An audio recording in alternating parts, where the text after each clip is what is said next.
Greetings of peace and blessings, everyone. I hope that all of you are doing well. Good morning on this beautiful Sunday. My name is Imam Suhaib Soltan. I serve here as the full-time Muslim chaplain, and I am tasked with welcoming you all to our symposium on modest fashion as community and commerce.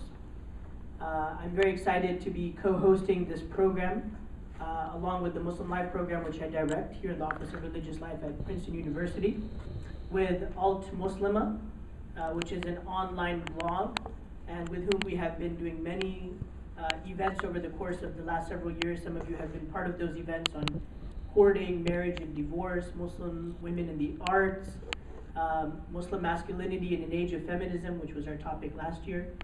And this year we're really excited to also have as a co-host the London College of Fashion, Faith and Fashion. And we have Reina Lewis with us from there and Asma Uddin from altMuslimah. Throughout the day we're going to have enriching conversations on this topic of modest fashion, and I'm really excited to be hosting it here at Princeton University with all of you. There is an opportunity to engage with the speakers. We've made each and every session really interactive, and so there's going to be an opportunity to ask questions. When the time for questions come, we ask you to come up to this round table over here and to ask your question via mic, even though we're in a very small and intimate group. And it's great that we have a small and intimate group because we can have more conversation that way. But we want you to speak into the mic because all of this is going to go on video. All of this is going to be recorded on audio. And this will be used for many years to come in Reina's classes and on Reina's website, and also on Asma's website, also on the Muslim Life Program website. And so people will be able to use this as a reference and as a resource for many years to come. So I'd like to thank you all for being here, for being part of this really important conversation.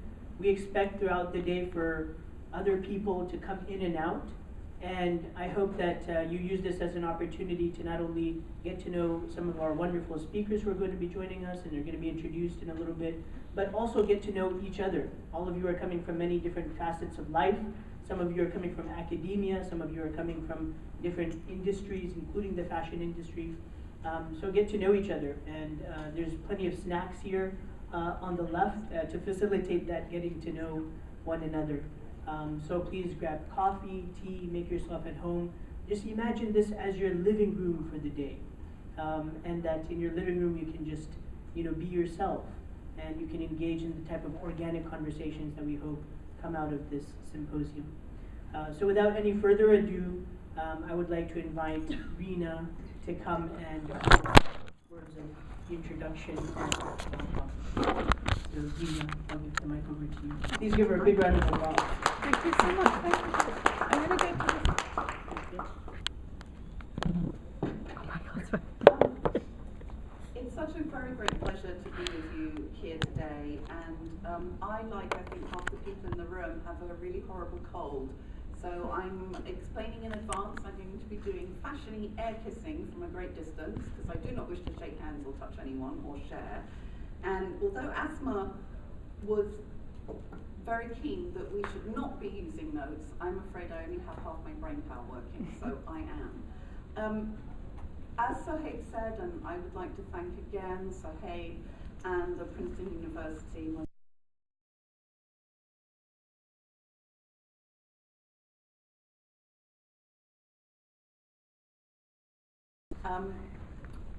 Because we are recording this and because people will use the audio podcast, I just want to say, for the benefit of those who will be listening to this podcast in weeks and months or years to come, that of course this Sunday is the end of what for many people has been a very difficult week, when Donald Trump won the United States of America presidential election.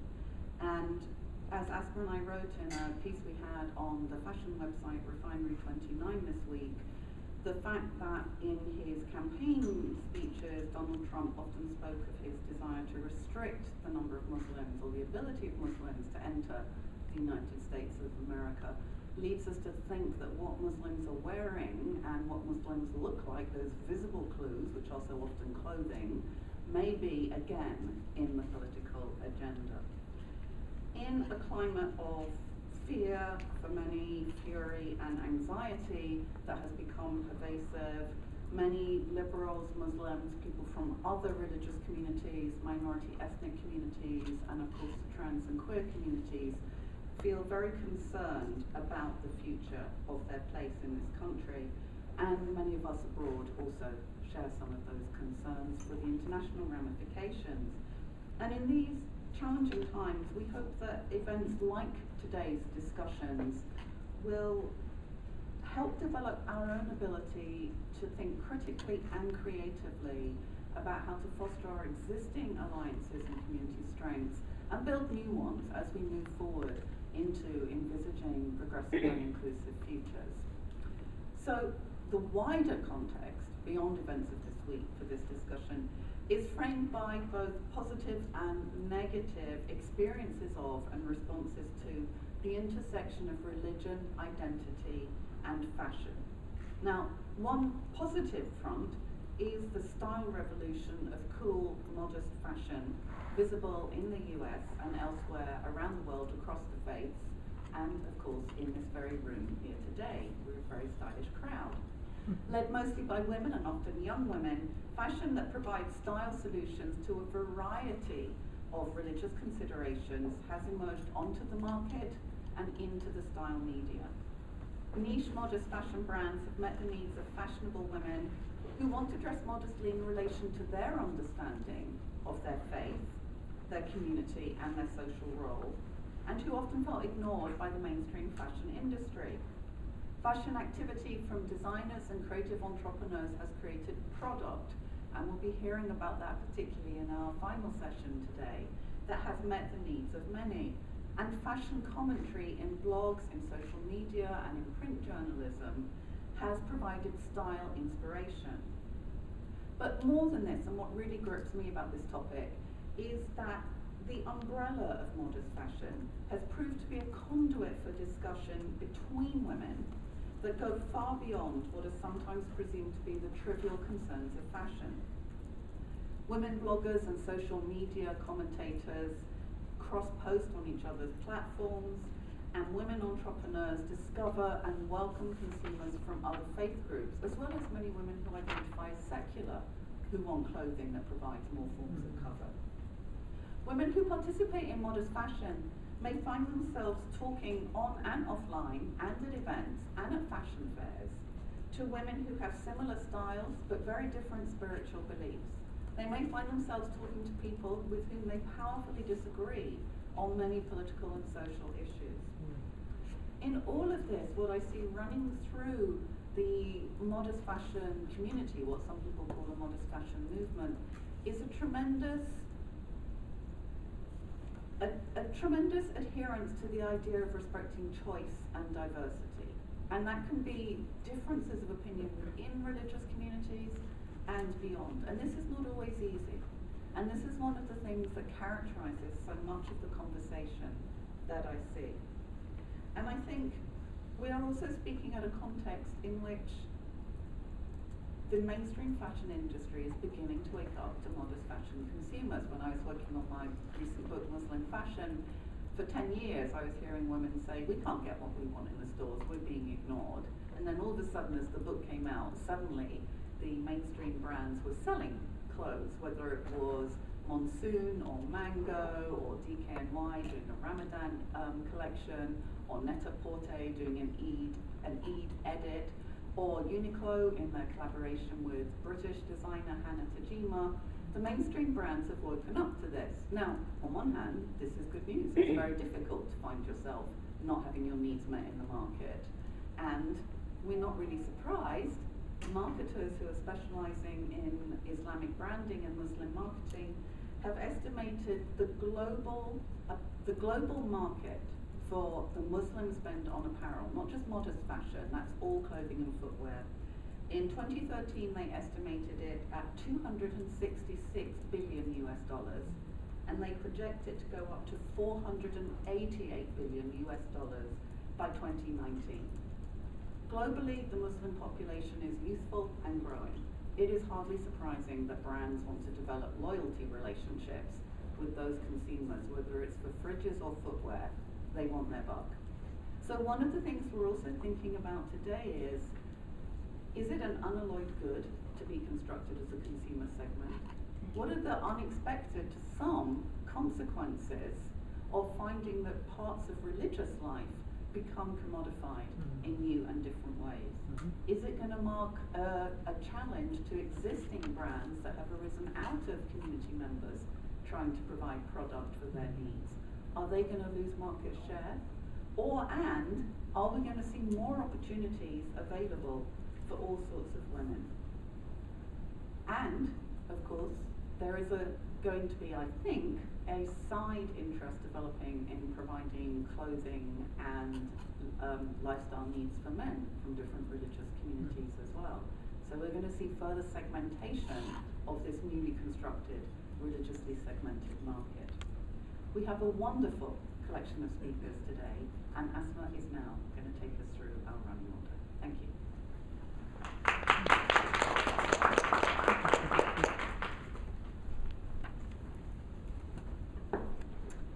Thank you to the organizers and to all of you guys who are attending here in person and on social media. And so while I don't have a cold like Reina, I still have a bit of a hangover from Tuesday night, Wednesday morning. I think it's been a tough week for all of us, but I'm so glad that we can be here together today. So I am the founder of altMuslimah, which in recent years I've shortened to alt-M to help people pronounce it. It was founded in March 2009 on International Women's Day, and it just kind of started with a bang, and it's kept going full force ever since. So it's been about 7.5 years now, and we've covered a range of issues there. Everything that you can think of that's related in some way to questions of gender and Islam. So whether it be the space of women in mosques, leadership in the community, gender relations, co-ed power dynamics, modest fashion, clothing, hijab, and all the different identity and political issues that are tied to that, and so on. And a lot on courtship and relationships and marriage and divorce and remarriage. And a number of those topics you see reflected in this is our 5th convening at Princeton. We've had some really big events here, and those events have really tracked the type of issues that we have covered on the site. So as Suhaib mentioned, last year we had one on Muslim masculinity in the age of feminism, and I think that title alone was enough to draw the huge crowd that we got. And what we've been able to track, I mean, now that we're 7.5 years into this experiment, both in terms of our online content and what we do, in person, not just here, but other universities as well. I've actually been able to track a changing cultural and social attitude in the Muslim community, and also in terms of others outside the community who are really interested in these topics. And as it turns out, a lot of people are interested in questions of gender and Islam. Maybe it's because it's constantly in the headlines, and it's constantly sort of rocking the world in terms of controversies. People are interested, and I've seen that shift. And I think that altMuslimah has played a pretty solid role in helping those shifts. And so most recently, for instance, there was a conversation that kind of erupted on social media, for those of you who are on Facebook and Twitter, around a feature in Playboy magazine. There was a Muslim woman who was featured as a renegade, and she accepted the invitation and decided to appear in fully clothed, but as in the formative interview, to make a quote-unquote powerful case for modesty. But the sort of the dynamics of that and the potential contradictions of trying to make a case for modesty within the pages of a magazine that's fully dedicated to the objectification of women, of course, naturally led to quite a bit of an eruption in our community. And altMuslimah was able to cover some of those issues, in addition to myself publishing a piece on it in the Washington Post. And I think that that's also kind of reflects another aspect of altMuslimah, where a lot of what we do on the site is never just limited to that. The discourse always seeps into mainstream media sources as well. As also reflected in the fact that Reina and I put together a great piece for Refinery 29, if I may say, for this, and hopefully Whitney and I are kind of putting our heads together for some collaboration in another major newspaper. So, and then, besides my work at altMuslimah, this topic is really interesting to me because I'm also an attorney and I specialize in religious freedom. And I've been in the space for about 7 years. And I worked at a law firm, and I just recently started my own nonprofit, and specializing in protecting the religious freedom for people of every religion, both majorities and minorities. And so in that capacity, of course, I've been able to deal really intimately with questions such as bans on religious garb in countries across the world, most recently the burkini ban that we saw, thankfully lifted earlier this year during the summer.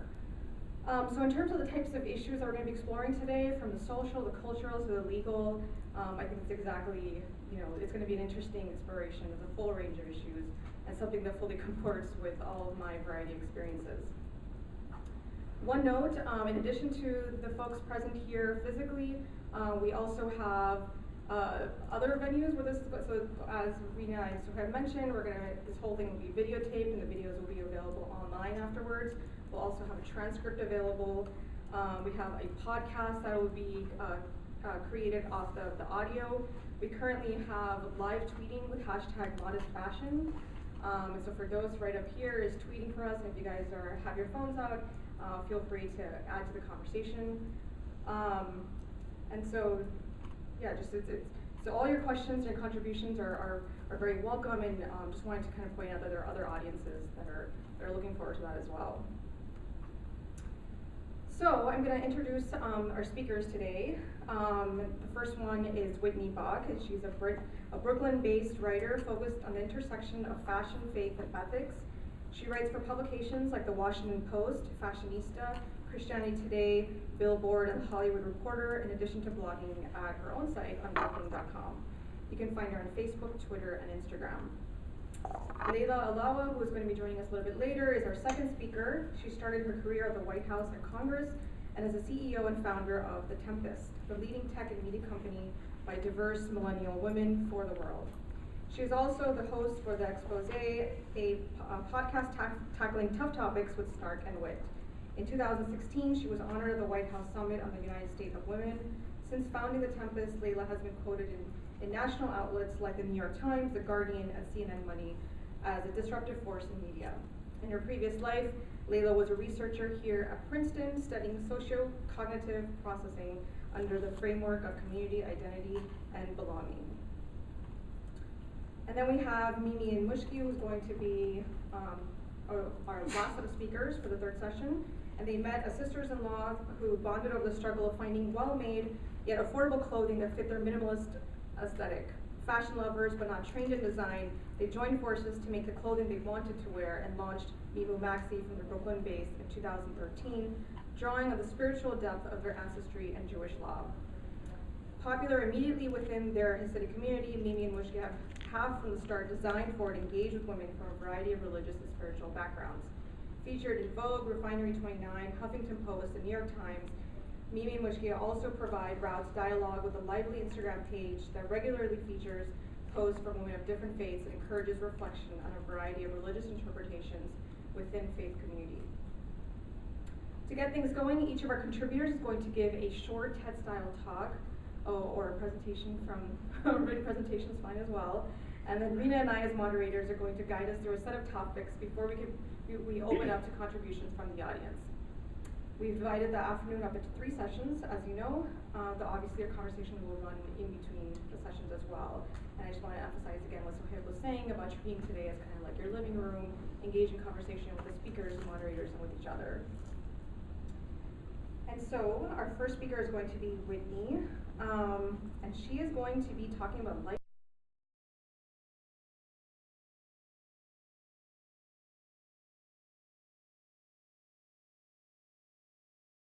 Parents and preachers, the increase in modest dressing across the faith has largely been inspired by peer-to-peer conversations. Although much of this dialogue is transmitted online in blogs and social media, the offline encounters of student life also provide key forums for discussing and displaying modest dress. Join us to consider how student politics may be variously enabling or oppressive in young adulthood and beyond. Whitney.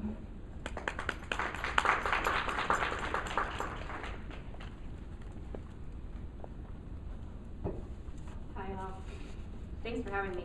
I'm going to start by talking a little bit from my own background as a young woman growing up in a Christian missionary community in the Philippines, and then talk a little bit more about how I've seen modesty discourse change as I've sort of gotten older. So, I very rarely heard fashion discussed in the small Christian community I grew up in any serious way, except for when it came to talking about modesty. And we talked about modesty a lot, or at least the women did. The student body at the international school I attended, in Manila, Philippines, was routinely divided up into male and female to have talks about purity, which essentially meant the boys went to one room and talked about porn, and the girls went to another room and talked about modesty. By modesty, our teachers meant something along the lines of not dressing in a way that could be construed as sexually provocative. While I know these sessions were very well intentioned, they were also troubling on a multitude of levels, one of the foremost being that modesty was seemingly defined by what incited lust in straight men. Though our community was wildly diverse, we had representatives from over 100 countries, and we included everyone from string bikini-loving Assembly of God members to doily and long skirt-wearing Mennonites. The logic behind the prevalent modesty rhetoric, if followed to its logical conclusion, would have landed all women in nuns' habits, unless, of course, there had been a man around with a vestment fetish, in which case I think they might have just had to hide all of us out of sight indefinitely. I remember attending one such modesty session at my school where the teachers shared with us the results of a survey they had taken questioning our male peers about what kinds of dress or behavior might cause them to stumble, which is sort of a Christianese way of saying might cause them to lust.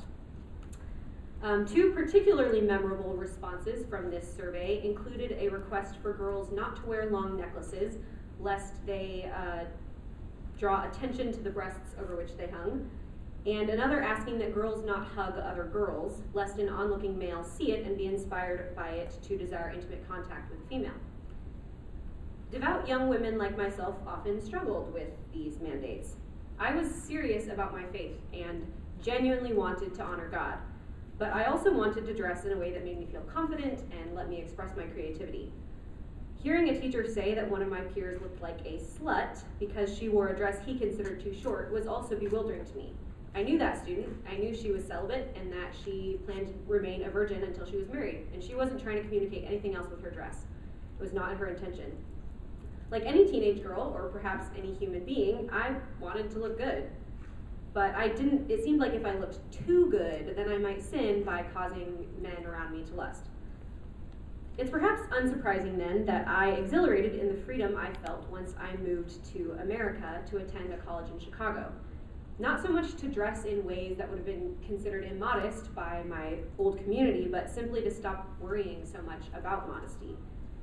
I still wanted to honor God's will, and I still wanted to do right by my Christian community, but I wasn't planning my career or the rest of my life around the thoughts of random men on the street, so it felt pretty nice to stop planning my wardrobe around them. When I started a blog, my blog Unwrinkling, about fashion and faith halfway through college, I avoided talking about modesty for as long as I could, partly because I felt it had been so overemphasized in my upbringing. But when I finally did respond to repeated reader requests that I dive into the topic, because you can't talk about fashion and faith without talking about modesty, I discovered, it was usually to critique the problems that I saw with the modesty rhetoric I'd so often seen in religious dialogue. The modesty discussions I was privy to tended to overemphasize the male gaze, erase LGBTQ experiences, ignore female sex drives, feed into rape culture, and encourage body shaming and victim blaming. Frustratingly, the justification for all of this supposedly stemmed from a few verses in scripture that my research was leading me to believe had more to do with dressing modestly in terms of excessive displays of wealth than of sexuality. And that frustration was compounded by the fact that religious communities interested in talking about fashion at all tended to be hyper-focused on modesty, all the while ignoring aspects of the fashion industry that I believed were much closer to the heart of the God of the Bible, like justice for garment workers all over the planet or care for the increasingly polluted planet. Justice for the oppressed and care for God's creation are two topics which are addressed with far more frequency and depth than modesty ever is in the Christian scriptures, and both have clear connections to the fashion industry. So that's all to say, there is a way to talk about modesty that, however well-intentioned, can go deeply awry. It's worth noting that the community I grew up in, despite having a somewhat toxic modesty rhetoric, was actually an overwhelmingly positive place for me growing up. It was full of people who were serving God in really self-sacrificial ways and serving the poor and doing good for the planet. But even really good and smart and devout people can fall into the trap of talking about modesty poorly and justifying their rhetoric with passages of scripture that were originally talking about things like eating unclean food or showing off financial status and turning those into a way to police women's bodies. When conversations about modesty look like that, I have no interest in participating in them. But in recent years, I've seen another conversation around modest fashion starting to spring up. And this is one that's much more intriguing to me. This is a conversation that has more to do with living out one's faith in the public sphere, one that addresses politics and identity and is more concerned with God's word than the opinion of straight men interpreting God's word. It's a conversation I've seen spearheaded by Muslims who choose to wear hijab as an act of devotion in the face of political backlash, by Jews who want to be considered for their mind and spirit rather than their bikini body, and by Christians who are as concerned with the person who made their dress as with the hemline of that dress. It's a conversation that brings together people from all those religions and more, and from a variety of races and ages and socioeconomic backgrounds. The internet, as we've kind of already acknowledged, is largely to thank for the way this conversation has spread in the last 5 or 6 years. With blogs and social media platforms like Instagram and Facebook providing a way for people to talk about and be inspired by modest fashion, little cyber communities have been popping up centered around the subject. I was talking to Addie Heyman, who's the founder of Fibologist, which is she's a Jewish Orthodox blogger and sort of street style star, and she was saying even 5 or 6 years ago, it was almost impossible to find this conversation online, and now it's sort of everywhere you look if you are looking for it. We've got Mormon mothers in Utah who are finding Jewish designers in Brooklyn and Muslim e-tailers who are marketing through Christian bloggers. And rather than taking up the hijab or midi skirt solely at the urging of teachers or pastors or parents, many young women are doing so because they're inspired by the genuinely cool style and devotion that they're seeing from their peers on the internet. And whether it lasts only as long as the latest trend or becomes a permanent fixture, it seems that at least for now the market has noticed, as Asma was acknowledging. Many of you probably know that New York Fashion Week hosted its first all-hijab fashion show this year. Vintage-inspired silhouettes of brands like Gucci and Celine are making it a lot easier to find covered-up options in high fashion on the runway. Indie Jewish brands like The Frock and New Maxi, who we'll be hearing from later, are thriving, and CoverGirl just signed its first hijab-wearing beauty ambassador. And as Reina acknowledged, commodifying religious identity isn't necessarily something to be celebrated. A brand that's targeting Muslims because they have huge buying power isn't necessarily more progressive or inclusive. They just know it's a good way to make money. But it's hard not to get excited when you see yourself reflected positively in the mainstream media after being ignored or even vilified for so long. Seeing women in hijab or long skirts in the media painted as beautiful, powerful, and admirable helps women conceive of the possibility that they too could be those things while dressing in ways that are aligned with their own faith's vision of modesty. Of course, there have always been women dressing modestly, and to claim that modest dress is a new phenomenon or even a growing one is maybe a little misleading, but what is without a doubt growing is this idea that dressing modestly can be cool, and even more controversially, sexy, Playboy or not. While coolness shouldn't be afforded too high a place on anyone's hierarchy of virtue, its ability to make old beliefs accessible to a new generation is hard to overlook. Unfortunately, a growing cool factor or acceptance in the fashion industry doesn't necessarily translate to a greater acceptance in real life. Androgyny, for example, has been hot in fashion for years now, with men parading down the runway in dresses and trans models like Hari Nef becoming industry darlings. But that doesn't mean that the average trans person is any safer now from street harassment than they were 5 years ago. I fear the same thing might be true when it comes to the representation of religious identities in the fashion mainstream, especially when it comes to female Muslim expressions of modest fashion. Mainline Christians have no unified dictates describing what modest dress should look like for them, which leaves adherents to sort of decide for themselves what that looks like, And it makes it almost impossible to guess whether or not the average American is a Christian based on their dress, unless they're wearing like a huge cross. And even then, it might be ironic, so who really knows? Orthodox Judaism's requirements for women are more clearly defined, but still can be pretty surreptitious, as the wigs are generally considered an acceptable form of head covering, and long hemlines are nothing out of the ordinary, especially in cooler months. But the hijab, worn by many Muslim women, stands out and is undeniably tied to certain ideologies. And it's become deeply politicized as a result. We've seen this made manifest in France's burkini bans, as were already referenced, and I know many of us fear what sort of similar things we might see here in the US if President-elect Trump gets his way. In the light of such a frightening reality, the clothing regulations imposed by one's parents or teachers or spiritual guides may pale in comparison. I'm not a Muslim, obviously I'm not wearing hijab, but I am drawn to women wearing hijab in the US because it's a way that I see many people practicing their faith in public. As Melanie Elturk, founder of online retailer Haute Hijab, who I think some of you might have heard from earlier this weekend, was saying to me a few weeks ago, you can't look at a woman in hijab and not think of God on some level. In Christianity, we have practices called sacraments, which are outward signs of an inward reality. And I see choosing to wear hijab as sort of a similarly meaningful and profound practice. As someone who often wrestles with how to engage with my beliefs in secular settings, this is really inspiring to me. I don't want to bang people over the head with my faith, but I also don't want to be asked to erase it. And as someone who loves fashion and who sees clothing as an important and intimately embodied artistic medium, I love the idea of wearing something on my body that helps me navigate that tension. So I want to see my Muslim neighbors able to wear hijab in this country if they wish, without fear. Just as I want my Catholic neighbors to be able to wear images of the saints around their necks, and my Jewish neighbors able to keep their knees and elbows covered at the beach if they so choose. Whether you follow every trend or care about fashion not one little bit, modest fashion and the ways it is practiced in this country should be important to you as a medium for wrestling with identity if you care about religious freedom. I think this is going to be increasingly true in the next 4 years. If you are a woman living under a president who has openly boasted about sexually assaulting women, the fear that your clothing could be blamed for you getting raped may compel you to cover up more than you otherwise would have.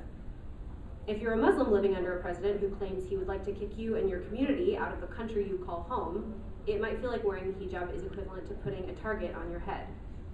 And some will likely choose to modify their dress and expressions of modesty in order to feel safe in light of the current political climate. Waking up myself after the morning of election night, I was scrolling Twitter and just weeping, thinking of Muslim women all over the country trying to navigate the line between their convictions and their own bodily safety. And of Jews who hear in Trump's words the echo of another time and place where hate left unchecked had devastating consequences for the world and for their people. So some of the questions of regulation when it comes to modest dress are going to be shifting in the next few years. People like me who once wanted to fight for their right to wear less are probably going to feel called to fight for other people's right to wear more. But at the end of the day, whether our highest priority is our physical safety or our religious identity or our cultural context or something else entirely, you can be sure we'll be working out these questions through the medium of clothing. Fashion marks nothing so well as the passage of time. And women who choose to integrate their faith and their style will continue to prove that their ancient beliefs have a place in today's world with its sequins and high heels and neon. My hope is that we can fight for the kind of world where we are all allowed to do that in peace.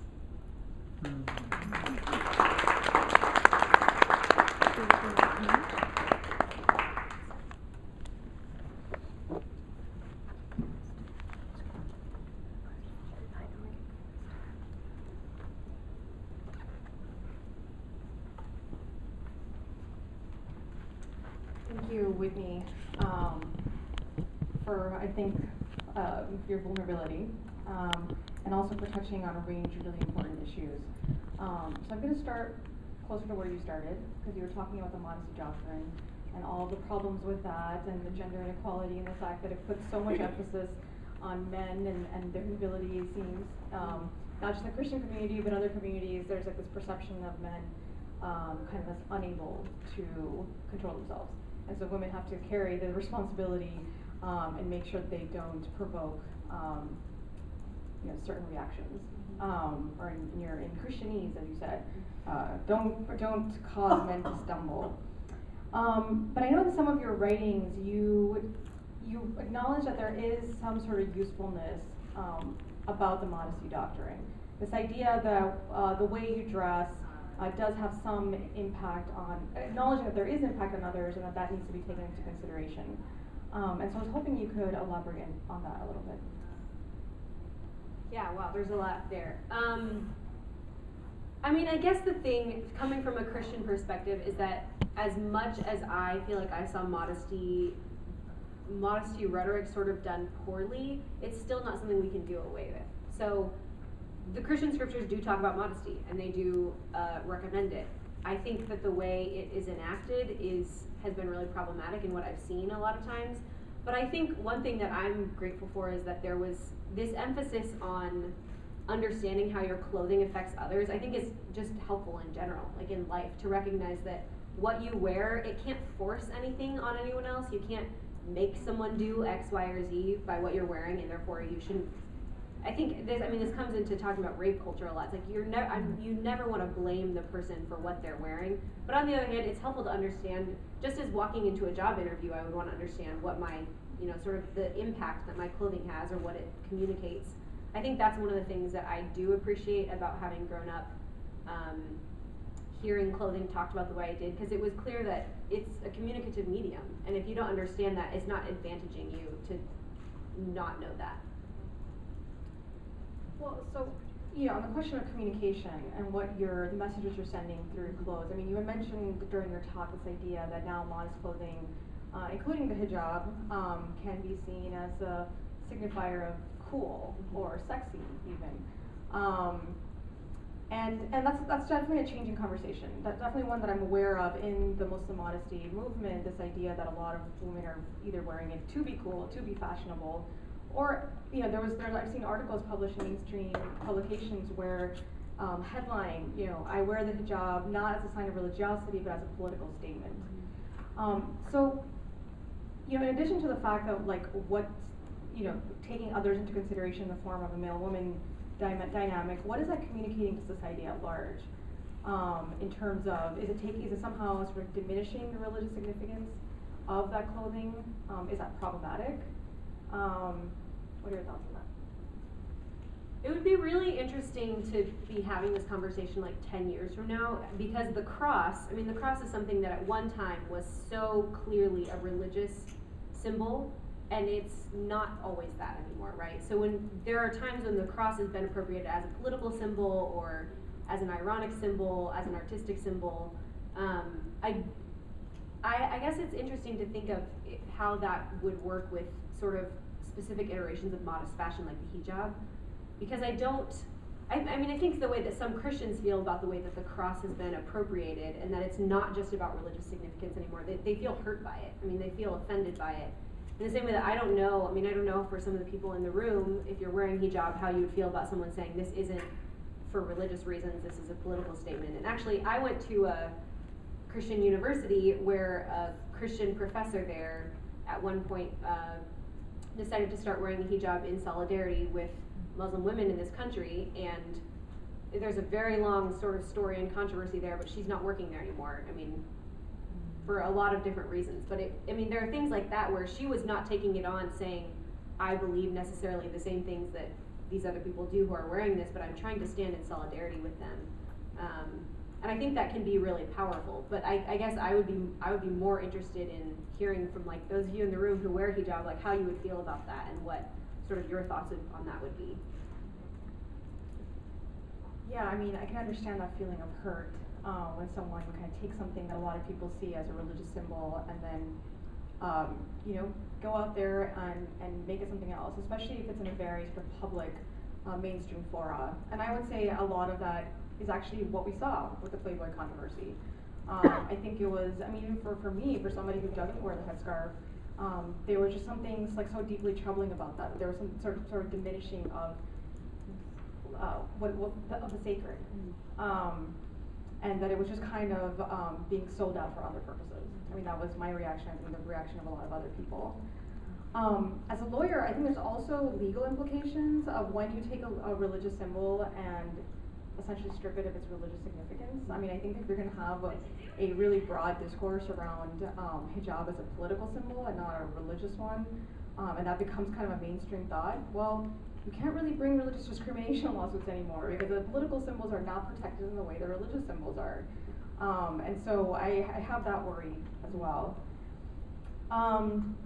You know, and that legal issue ties into a lot of the stuff you talked about in the era that we find ourselves in now. I think a lot of us are still processing. You know, we're so used to talking about burkini bans and burqa bans and all kinds of other bans that just seem ridiculous to us, you know, and fundamentally against human rights in some other country.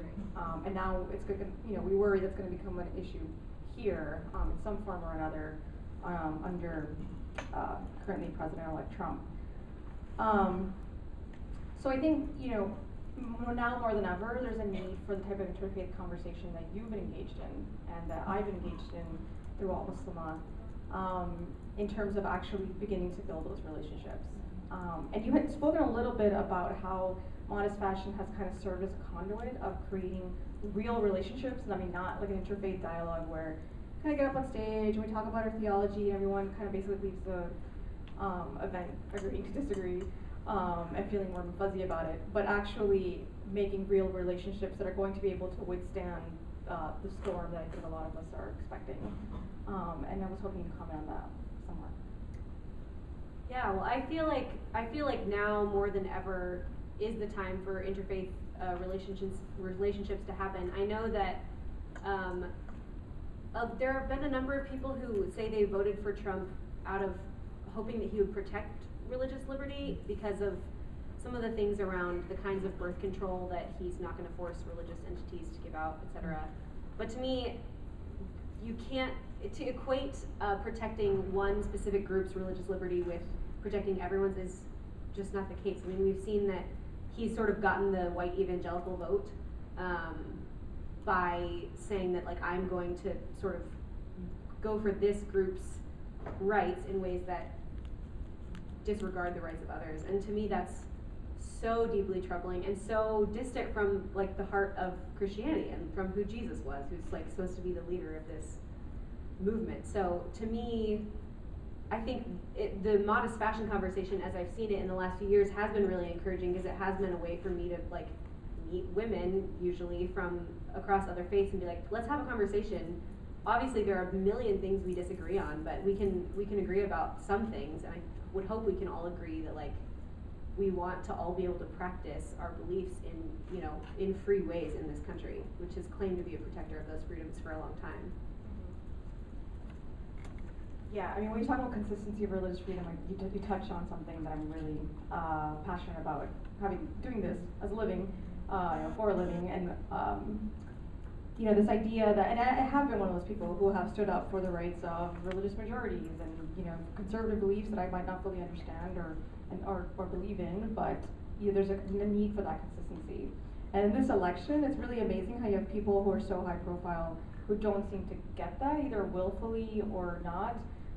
So that Ted Cruz can characterize the 2016 elections as being fundamentally about religious liberty, and then, you know, being among the Republican candidates to call for things like policing of Muslim neighborhoods and closing down mosques. And I mean, that was more of a Trump thing, but even Cruz came out with some problematic statements. And it was just like, well, is it just obvious to me that if it's going to be about religious liberty, then that means, you know, protecting it for everyone? And so I think you make a really good point about how the modest fashion movement can be a sort of a source of creating those relationships. You know, I think one of the other things this election kind of reflected is that the sort of spurning of the educated, right? And so these conversations are happening here that are just not either relevant or almost seem like a little arrogant to the people here. So is there a way of making that what seems like a very sort of intellectual, you know, sophisticated argument? I mean, yeah, it's about fashion, but it's thinking about all these big ideas. How do you and can you make that relevant and sort of like relatable to the everyday person, to the everyday Trump supporter? And I don't know, it's a big question, but I don't know if you have some thoughts. Yeah, wow, that is the question. If I knew how to do that, it would be done. We would not have Trump. I mean, I do think it is something that I've been thinking about a lot in the last few days, and thinking, what does it take to actually bridge the gap? Because I think one of the other things that's been disturbing is this sort of distrust of the media that has sort of come from Trump. I mean, it's healthy to have some distrust, right? Like, everything's coming from a perspective, but it feels like a lot of the Trump supporters that I know of, they don't believe anything that they see reported unless it's from like one of these very small sort of publications on the margins that is like pro-Trump. And so what that means is that instead of having these sort of sources of information, and then we're all drawing, and maybe this one's skewed a little this way and this one's skewed a little this way, but we're trying to take from all of them and pull truth. It seems like, okay, now these people are just only reading these things, these people are only reading these things, and we're not having this sort of cross-pollination. So I feel like, I mean, I don't know what it will take. I would like to imagine if there are ways to show people, like, okay, like really help people get into the shoes of someone that they would otherwise other. Like, I mean, I'm thinking of like my own sort of conservative Christian background, and the fact that like we knew Christians in other countries who went to jail for their beliefs. Like, we knew Christians who like faced physical violence for their beliefs. And I feel like if we could go to those communities and be like, okay, you didn't want to see that happening to your to your Christian brothers and sisters, why would you want anyone in this country to live in fear of that happening regardless of what their faith is? Like, maybe it's some of that. I also have a lot of hope for the arts, that I feel like art is so often something that cuts through sort of a lot of boundaries, whether it's music or film or theater or literature, that it's not just like talking in a heady way, but that can sort of capture people's imagination and sort of try to shape imaginations in ways that help people get into each other's shoes. I don't know exactly what that will look like, but I think that's a lot of where I'm going to be looking in the next few years, is hoping that, I don't know, that our artists are going to rise up. Yeah, and I would say that there's something unique about fashion in the sense that literally everybody can relate to it in some way, right? Because everybody has to wear clothes. Mm-hmm. They make decisions about, about what they're going to wear. And so I think that is going to be the question for you and for me, for those who create alternative sources of media, right? The alt and alt-dem. That yes, there's this great distrust for mainstream media, some justified, most of it not, arguably. But the fact that we can have alternative sources of media and use that as a way of kind of getting out that message. But I mean, so even in terms of like currently the conversation, I mean, there's some concern about like social media and the hostility that's there. I mean, have you seen, I mean, there's like all this great stuff we're talking about in terms of the modesty movement and the conversations that it's fostered. Do you think now, whether it be the course of the campaigning that's kind of brought out all this hostility and made it somehow okay for people to express stuff that's mean, and then of course just the fact that the internet, was a great space and has been a great space for trolls, to sort of influence